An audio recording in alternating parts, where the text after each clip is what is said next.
జై శ్రీరామ్, జై శ్రీరామ్. ఈ కార్యక్రమానికి విచ్చేసినటువంటి పార్టీకి పునాదులైనటువంటి భారతీయ జనతా పార్టీ కార్యకర్తలకు పాదాభివందనాలు. అలాగే వేదికను అలంకరించిన పెద్దలందరికీ, అలాగే ముఖ్య అతిథిగా విచ్చేసినటువంటి రాజేందర్ అన్నకి, ఈ కార్యక్రమానికి కారకులైనటువంటి బీబీ పాటిల్ అన్న గారికి, మిగతా నాయకులందరికీ కూడా నా హృదయపూర్వక ధన్యవాదాలు తెలియజేస్తూ, ఈరోజు జైరాబాద్ పార్లమెంటు ఖచ్చితంగా బీజేపీకి వస్తుందనేది ఇంతకుముందు మండల మీటింగ్లు పెట్టినప్పుడే మనము 2 నెలల కిందనే మాట్లాడుకున్నాం, 4 నెలల కింద జనవరిలోనే. అలాగే ఇవాళకి కూడా ఖచ్చితంగా జైరాబాద్ పార్లమెంటు భారతీయ జనతా పార్టీ ఖాతాలో ఉంటుంది. ఈసారి 400 సీట్లలో మన భాగస్వామ్యం కూడా ఉంటుందని నమ్ముతున్నా. అలాగే అన్న, ఇప్పటి వరకు జరిగిన అన్ని కార్యక్రమాలు దిగ్విజయంగానే జరిగినాయి. భారతీయ జనతా పార్టీ కార్యకర్తలంటే నీతి నిజాయితీకి మారుపేరు. పార్టీలు మారడం, ఇక్కడక్కడ తిరగడం అనేది లేకుండా నిక్కచ్చిగా 2 4 30-40 సంవత్సరాలుగా పార్టీ జెండాను కాపాడుతూ ఇప్పటి వరకు పార్టీని అలాగే నిలబెడుతూ ఉన్నటువంటి సీనియర్లకు, అలాగే భారతీయ జనతా పార్టీ నరేంద్ర మోడీ గారి ఆలోచనలకు యువకులందరూ కూడా భారతీయ జనతా పార్టీలో చేరి ఇవాళ భారతీయ జనతా పార్టీని బలోపేతం చేసినటువంటి మీ అందరూ కూడా ఇవాళ గెలిపిస్తారు. ఖచ్చితంగా జైరాబాద్ ఎంపీగా, పార్లమెంటు సభ్యుడిగా మన 3వసారి వెళ్లేతున్నటువంటి బీబీ పాటిల్ గారికి ముందస్తు శుభాకాంక్షలు. ఎందుకంటే భారతీయ జనతా పార్టీ కార్యకర్తలు ఖచ్చితంగా అనుకున్నదన్నీ చేశారు. అన్న, 2 ముఖ్యమంత్రులను ఓడగొట్టినటువంటి భారతీయ జనతా పార్టీ కార్యకర్తలు హైదరాబాద్ లో అసదుద్దీన్ ను కూడా ఓడగొట్టే శక్తి ఉన్నటువంటి భారతీయ జనతా పార్టీ కార్యకర్తలు 17 సీట్లు ఇవాళ భారతీయ జనతా పార్టీ ఖాతాలో పడితే ఇది నిజం. ఇక్కడ ఉన్నటువంటి ఈటల రాజేంద్రన్న గారు కూడా రేపు మల్కాజ్గిరి నుంచి పార్లమెంటు అభ్యర్థిగా భారతీయ జనతా పార్టీ నుంచి పోటీ చేసి పార్లమెంటు సభ్యుడిగా రేపు నరేంద్ర మోడీ గారి ఆధ్వర్యంలో పనిచేయడానికి సిద్ధంగా ఉన్నారు. ఇక్కడ మనకు 2 ఎంపీలు ఉన్నారు. వీళ్ళందరూ కూడా 17 మంది కూడా గెలిచే అవకాశం ఉంది. దానికి కారణం కార్యకర్తలే. భారతీయ జనతా పార్టీ కార్యకర్తలు అనుకుంటే కాందంటూ ఏమీ లేదన్న. ఎవరైనా సరే, ఇవాళ ఏ నాయకుడైనా భారతీయ జనతా పార్టీలో, ఆఖరికి నేను కూడా కాంగ్రెస్ లో నుంచి బీజేపీలోకి వచ్చినాం గాని ఇలాంటి కార్యకర్తలను నేను ఎక్కడా చూడలేదు. 1999 నుంచి కార్యకర్తల చూస్తున్నటువంటి నేను నిజంగా నిజాయితీగా ఉండి, మాట మీద ఉండి, కష్టపడి గెలిపియాలనే తపన, కసి ఉన్నటువంటి భారతీయ జనతా పార్టీ కార్యకర్తలు ఓన్లీ భారతీయ జనతా పార్టీలోనే ఉన్నారు కానీ వేరే పార్టీలో లేరు. ఇది నిజం. ఎందుకంటే నేను కూడా అన్ని పార్టీల్లో, అంటే కాంగ్రెస్ పార్టీలో నేను కూడా చూసిన. గంగారాం గారు అన్నట్టు, ఆ అన్న చెప్పినట్టు కూడా నిజంగా మీలాంటి కార్యకర్తలు ఉంటేనే మాలాంటి లీడర్లు ఉన్నారు. అన్న, ఇవాళ నేను ఎమ్మెల్యే గెలిచినా అది భారతీయ జనతా పార్టీ కార్యకర్తలు వేసిన భిక్షమే తప్ప నా గొప్పతనం ఏమీ లేదు. అది కార్యకర్త బలం.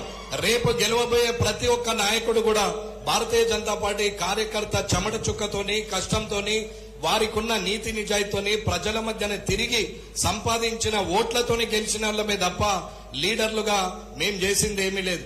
అన్న, ఒక కార్యకర్త అనుకుంటే 100 మంది కార్యకర్తలు అనుకుంటే 100 మంది లీడర్లను రాత్రికి రాత్రి తయారు చేయొచ్చు.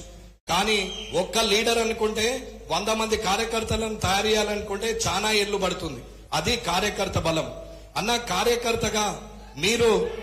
కార్యకర్తగా మీరు మీ గ్రామాల్లో పనిచేసి, మీరు మీ గ్రామాల్లోనే పనిచేసి ఎట్లయితే ఓట్లు సంపాదిస్తారో అప్పుడే గుర్తింపు వస్తుంది. అన్న, ఇవాళ నేను వచ్చిన ఎక్కడ వెళ్ళినా అందరూ కూడా అభిమానిస్తున్నారు. దానికి కారణం గుర్తింపు. ఆ గుర్తింపు ఎట్లా వచ్చింది? గెలుపుతోనొచ్చింది. ఆ గెలుపు ఎట్లొచ్చింది? భారతీయ జనతా పార్టీ కార్యకర్తలు కష్టపడితే వచ్చింది. ఆ కార్యకర్తలను ఎట్లా కష్టపడ్డారు అంటే ప్రజల మధ్యన నిత్యం ఉన్నారు, రోజు ప్రజలకు అందుబాటులో ఉన్నారు. వారికి ఏదన్నా సమస్య వస్తే నేనున్నా అని చెప్పి ధైర్యం ఇచ్చిర్రు. వారందరినీ చూసి ఆ గ్రామంలో ఉన్న వ్యక్తులు, ప్రజలు ఓట్లేసి గెలిపిస్తే గుర్తింపు వచ్చింది. అన్న, ఎటు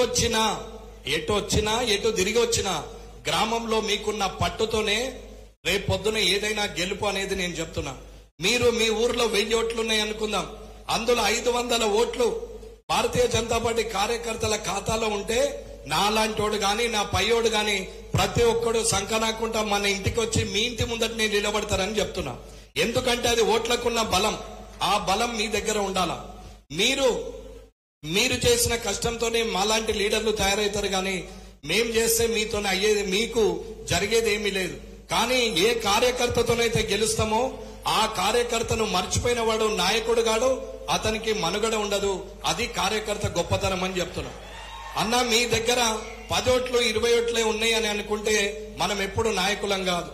ఖద్దరు బట్టలు వేసుకొని పొద్దున్నే బండెక్కి సెంటర్లకు వచ్చి వాట్సాప్లలో ఫోటోలు పెట్టి ఏదో ఒక పోస్ట్ చేసి లీడర్లతోని సెల్ఫీలు తిరిగి నేను లీడర్ని అనుకుంటే వాళ్ళు లీడర్ గారు, వాళ్ళు అంతమందమే ఉంటారు. కానీ ప్రజల్లో ఉండి 24 గంటలు పనిచేసిన వ్యక్తి రేపొద్దున సర్పంచ్ కావచ్చు, ఎంపీటీసీ కావచ్చు, వార్డు మెంబర్ కావచ్చు, సొసైటీ డైరెక్టర్ కావచ్చు, సొసైటీ చైర్మన్ కావచ్చు, మండల పరిషత్ అధ్యక్షులు కావచ్చు, జడ్పీటీసీ కావచ్చు, జడ్పీ చైర్మన్ కావచ్చు, అలాగే మున్సిపల్ కౌన్సిలర్లు కూడా కావచ్చు. అది కార్యకర్తకు ఉన్నటువంటి బలం. ఆ కార్యకర్త గ్రామాల్లో ప్రజల మధ్యన ఉండి పనిచేసిన వాడికి ఇచ్చే గుర్తింపు. అన్న, మీరు ఎప్పుడైనా సరే ఎటు తిరిగి వచ్చినా ఓటు ఎక్కడ పడుతుంది? గ్రామాల్లో పడుతుంది. ఓటు వేయాలంటే ఎవరేయాలా? ప్రజలేయాలా.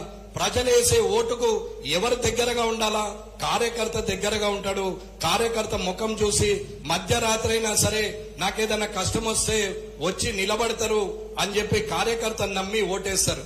మోడీ గారి బలం సగమైతే ఇంకా సగం కార్యకర్తలు తప్ప మధ్యలో ఉన్న మేం కాదు అని చెప్తున్నాం మేము.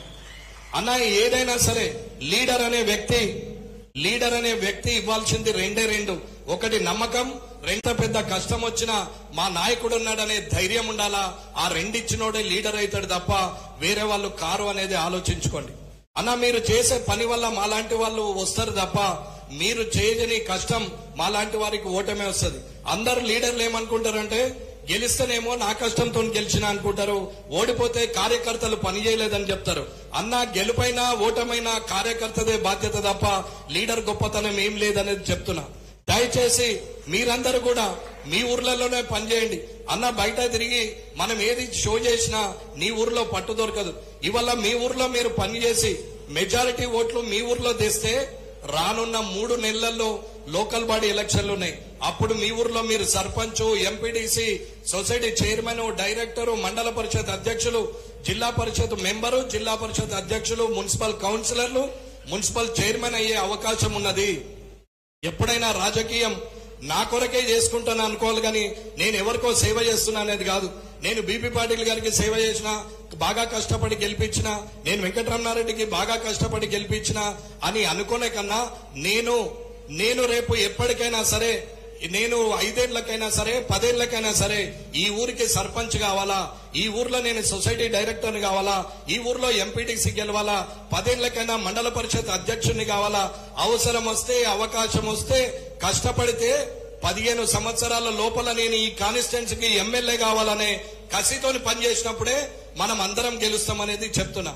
అన్న, ఎప్పుడైనా సరే మీ ఊర్లలో మీరు సర్పంచులైతే మండలంలో ఉన్న అన్ని సర్పంచులు మీరే అయినప్పుడు నాలాంటి ఎమ్మెల్యే గెలుస్తాడు, బీపీ పాటిల్ గారు ఎంపీగా గెలుస్తారు, అన్ని సీట్లు గెలిచే అవకాశం ఉంటది. రాష్ట్ర ప్రభుత్వం, కేంద్ర ప్రభుత్వం కూడా వస్తుంది.